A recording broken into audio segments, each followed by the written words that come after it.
አሁን አመጣጣችሁ ማለት ነው። አመጣጣችሁ ብቻ በቃ ለምን ግልጽና ግልጽ አድርገህ አውራ። አለቀ፣ በቃ አለቀ። በአንዴ አለቀ፣ ጨረሰ። ይህ ሁሉ ነገር ሲፈጠር ያልጠራችሁትን ጋሽዬ ዛሬ ገና ለገና አብርሃም ወደ ሩታ ሄደ በሚል ተልካሻ ምክንያት ጋሽዬን ወደ አዲስ አበባ ለማስመጣት መሞከር እነ ብዙዬ ጭራሽ የሚያስኬድ መንገድ ነው። ለምን እስከ ዛሬ ድረስ ዝም አላችሁ?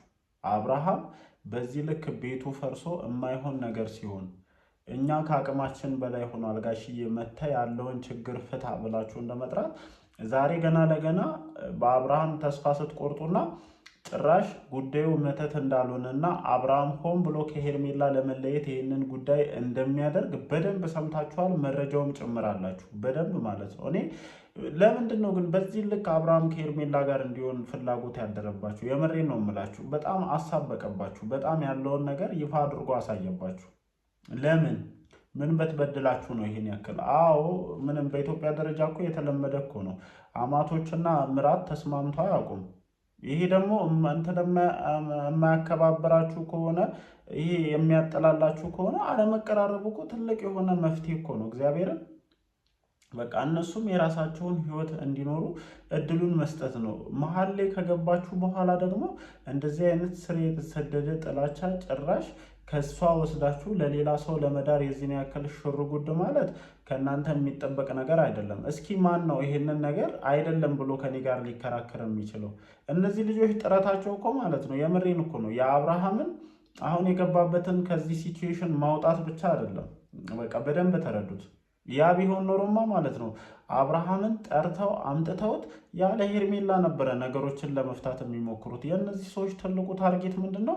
አብርሃም ከሄርሜላ ጋር ቶሎ ብሎ ያለውን ነገር ጨራርሶ ሩታን ማስነቀል ነው። ይሄ ደግሞ አይሆንም። እግዚአብሔርም ያያል እኮ እዚች ልጅ ላይ የምትሰሩትን ነገር ያያል።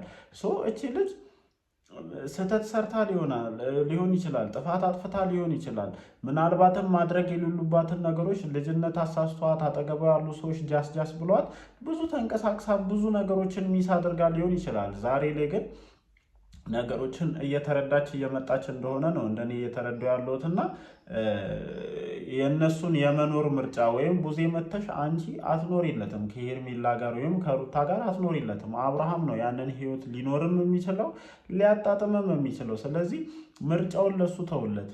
ዛሬ አይደለም ይሄ ልጅ ምናልባት በፊት ከምናውቀው አብርሃም ተቀይሮ ሊሆን ይችላል። ድራማም ይሁን እናንተ ላይ ድራማ እየሰራም ይሁን ሌላም ነገር ይኖረው እንደሚባለው አናቅም። እሱን እግዚአብሔር ነው የሚያውቀው። ግን ደግሞ ከዚህ በፊትም ይህንን ልጅ ልክ እንደዚህ ሉጋም ከታችሁ ወደዚህና ወደዚህ እንደምስቡት ፈረስ ለመሳብ ነው የምትሞክሩት። የምሬን ነው የምላችሁ። አንድም ቀን የእነዚህን ሰዎች ውሳኔ አክብራችሁ ተንቀሳቅሳችሁ አታውቁምና ዛሬ ገና ለገና ሁሉም ነገር ከእጃችሁ ሲወጣና ልጁም በዚህ ልክ ሲሆን ከዛ ከቤተሰብም ወገን በኩል ጥያቄዎች ሲበዙባችሁ ጋሽዬን ለመጥራት መሞከሩ ለእኔ አግባብም ትክክልም ነው ብዬ አላስብም። መጠራት የነበረባቸው ሰዓት ነበር።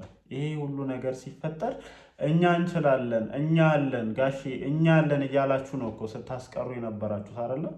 አሁን እኮ እሳቸው ራሱ ከዚህ በኋላ መጥተው እዚህ ጉዳይ ውስጥ ጣልቃ ለመግባት ድፍረቱም ሞራሉም ይኖራቸዋል ብዬ እንደኔ አላስብም። እና ነገሮች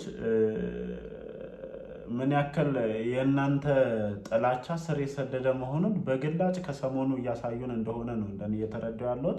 ለማንኛውም ያየነውን እያየን ነው፣ የታዘብነውንም እየታዘብን ነው። እዚህ ጋር ደግሞ መተን ከማውራት ወደኋላ አንለም። እንዴት ናችሁ የኔ ተወዳጅ ቤተሰቦች? ደህና ናችሁ ወይ? አለን እግዚአብሔር የተመሰገነ ይሁን። ከሰሞኑ እየተፈጠሩ ያሉ ነገሮችን ሁላችሁም እየተመለከታችሁ ነው ብዬ አስባለሁ። ብዙዎቻችሁ በአብርሃም ኬዝ ያለው ወይም በአብርሃም እንደዚህ መሆን ዙሪያ መተት ነው ምናምን ብለው ጭንቅላታችንን ሊይዙ የሞከሩ ነገሮችን ፉርሽ እንዳደረጉና አብርሃም ይሄንን ነገር ከኤፍሬም ጋር ተመካክሮ እያደረገ ያለ ነገር እንደሆነ እያወራችሁ ነበር። እና ከዚህ ነገር ጀርባ የማትጠብቁት ሰው አለ።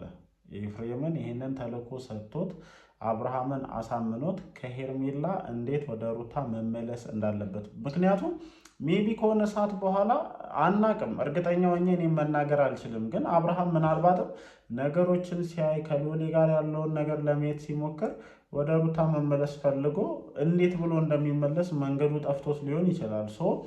ይሄ ከጀርባ አለ የሚባለው ሰው እርግጠኛ የሆነ ወይም ሪል ኢንፎርሜሽን አይደለም እየነገርኳቸው ያሉት፣ ሪል የሆነ ጉዳይን አይደለም እየነገርኳቸው ያሉት። ግን ከዚህ ነገር ጀርባ የሆነ አካል እንዳለ እኔ በደንብ ሰምቻለሁኝ።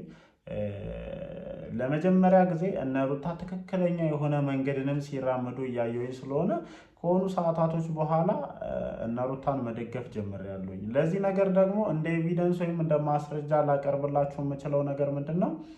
ኤፍሬም ወንድሙን የሚጎዳ ነገር ተባባሪ ሆኖ አይፈጽምም። ይሄን ተራ ነገር አድርጋችሁ ወይም ቀላል ነገር አድርጋችሁ የሰውን ልጅ በዚህ ልክ ማፍዘዝና ራሱን ስቶ ቤተሰቦቹን መለየት እስከሚከብደው ደረጃ እንዲደርስ ማድረግ ይሄ በጣም ትልቅ የሆነ ነውር የሆነም ወንጀል የሆነም ነገር ነው። ስለዚህ ኤፍሬም እዚህ ነገር ውስጥ አይኑ እያየ እጁን ይከታል ብላችሁ እንዳታስቡ። ስለዚህ ከጀርባ እየተሰራ ያለው ነገር መውጣት ባለበት ሰዓት ይወጣል። አሁን ከወጣ ብዙ ነገሮችን ስለሚያመሰቃቀልም በዛኛውም ወገን አላግባብ የሆኑ እንቅስቃሴዎችን እንዲንቀሳቀሱ እድል ስለሚሰጣቸው ነው እስካሁን ድረስ በዝምታ ሁሉም ነገር እየተከናወነ ያለው።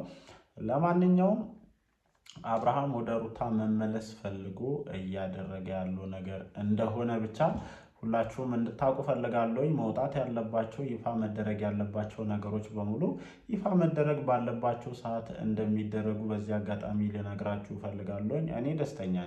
እኔ ደስተኛ ነኝ። የሰው ልጅ የዘራትን አንድ በአንድ ማለት ነው ልቅም እያደረገ ያጭዳል። ዛሬ ከላይ ከሆነን ነገ ከታች ልንሆን የማንችልበት ምንም አይነት ምክንያት የለም። የወጣንበት መሰላል ነው የሚወስነን ማለት ነው። የወጣንበት መሰላል ይወስኗል። በትክክለኛ መንገድ በትክክለኛ ነገር ሄደን ከሆነ እውነት ነው ከወጣንበት ከፍታ በቀላሉ ልንወድቅ አንችልም። እና ይሄ ልጅ ወደ አንቺ የመጣበት ይህንን ልጅ ወደ ሄርሜላ ለመውሰድ የሰራችሁት ስራ ቀላል እንዳልሆነ ሁላችንም ጥንቅቅ አድርገን እናውቃለን።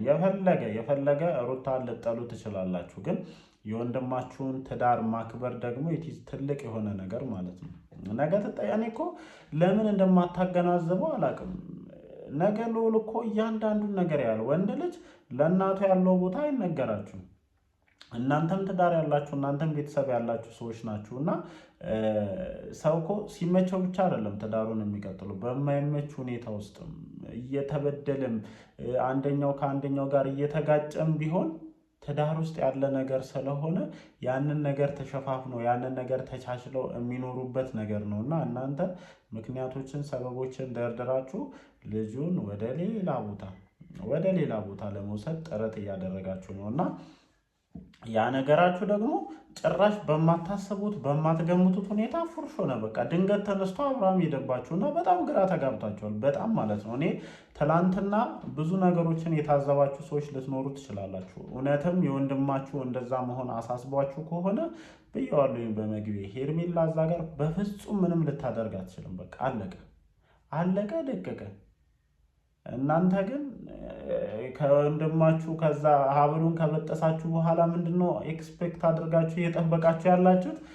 ሄርሜልዬ ምናምን ብሎ በቃ ዘለል ብሎ ጥምጥም ማለት ነው። እኔ ደግሞ ደስ ነው ያለኝ ሩታ ካመጣች በኋላ ዳኒን ጋልቦ እኮ ነው ዳኒን ጋልቦ ምናምን አለ ነው። እኔ ተመችቶኛል። ግን የሰሞኑ ቪዲዮዎች ማለት ነው እግዚአብሔርን አልዋሻችሁም በጣም ነው እየተመቸኝ ያለው። ሂዱበት።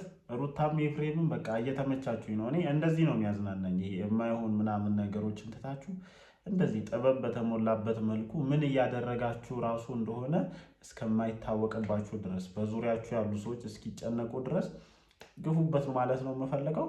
ከዛ ውጪ